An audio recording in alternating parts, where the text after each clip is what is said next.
Light block हो जाएगी। हो गया था। Hello 1 2 3, hello 1 2 3, hello. अच्छा का साउंड है ना अभी इसमें? ये नहीं कोई है, ठीक है। बोलो ये ठीक है, ठीक है सर। लुक आपका कैमरे में राज जानना चाहेंगे, रागिनी एमएमएस से लेकर यहाँ तक रागिनी एमएमएस करते हैं, फिर आप गैंग ऑफ वसेपुर करते हैं, फिर चित्तागोंग जैसी फिल्म करते हैं। जी। चित्तागोंग का कैसे हिस्सा बने आप? चिटगांव का जब मैंने एलएसडी ख़त्म की थी, शूटिंग ख़त्म की थी, तो उसके बाद मैंने चिटगांव की शूट शुरू कर दी थी। तो देखा जाए तो ये ऑफिशियली मेरी सेकंड फिल्म है, पर किसी कारणवश ये इतना डिले हो गया रिलीज़ होने में, पर अभी हो रही है फाइनली, तो हम सब लोग बहुत खुश हैं। तो आई थिंक एलएसडी के बाद ही मैंने ऑडिशन दिया, हनी त्रेहान हमारे कास्टिंग डायरेक्टर थे उनको, और उसी से मुझे चिटगांव मिली।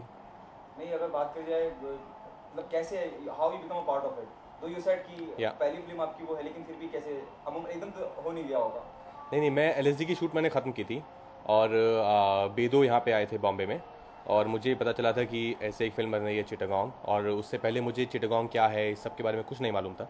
हाँ, ये पता था बस एक स्टेडियम है चिटागोंग में, इतना ही मैं जानता था चिटागोंग के बारे में। और फिर मुझे बुलाया गया ऑडिशन के लिए, स्क्रीन टेस्ट के लिए। मैं गया, और मेरा स्क्रीन टेस्ट हुआ। बेदो खुद वहाँ पे थे, उन्होंने मेरा स्क्रीन टेस्ट लिया, और उनको पसंद आया, तो वो चाहते थे मैं इस फिल्म का हिस्सा बनूं। तो उन्होंने मुझे ये लोकनाथ बल के कैरेक्टर के लिए फिर से बुलाया, दोबारा बुलाया एक स्क्रीन टेस्ट के लिए। तो फिर वो स्क्रीन टेस्ट हुआ, और तब फाइनल हो गई कास्टिंग। राज, अगर बात करी जाए फिल्म चिटागोंग की, बात करी जाए, जी। ऐसा ऐसा क्या खास लगा आपको फिल्म के अंदर कि आपने हाँ कह दिया टू बिकम अ मेरे पार्ट ऑफ लिए इट? सबसे बड़ी बात थी कि मैं मनोज बाजपेयी के साथ शूट करने का मौका मिल रहा था मुझे, क्योंकि मेरे वो बहुत he is one of my favourite actor, और मुझे उनके साथ काम करने का मौका मिल रहा था अपने करियर के शुरुआत में। तो मैं इस मौके को मिस नहीं करना चाहता था। और फिर जब मैंने स्क्रिप्ट पढ़ी तो मुझे स्क्रिप्ट बहुत कमाल लगी, मतलब वाकई स्क्रिप्ट में बहुत जान थी, और मेरा कैरेक्टर मुझे बहुत अच्छा लगा। और पूरी जो ऑन्सेंबल कास्ट थी हमारी, मनोज, नवाज़, मैं, जयदीप, तो ये बहुत ही इंटरेस्टिंग कॉम्बिनेशन था। और शूटिंग थी नॉर्थ बंगाल में, तो एक पूरा अलग कल्चर था। तो ये सब चीज़ें थी जिन्होंने मुझे इस फिल्म को करने के लिए मुझे बढ़ावा दिया। क्या किरदार निभा रहे हैं? अगर फिल्म की बात करी जाए, पूरी देशभक्ति के ऊपर जी है जी कहीं। जी जी। फिल्म में मेरे कैरेक्टर का नाम है लोकनाथ बल। He was one of the youngest revolutionary leaders, जो 5 हम लीडर्स थे उनमें।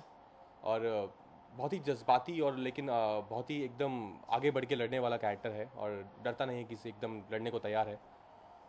तो ये है, और रियल लाइफ कैरेक्टर है। तो हमने बेदो ने हमें कुछ फोटोग्राफ्स दिखाई, कुछ वीडियोस दिखाए, तो उससे हमें हेल्प हुई।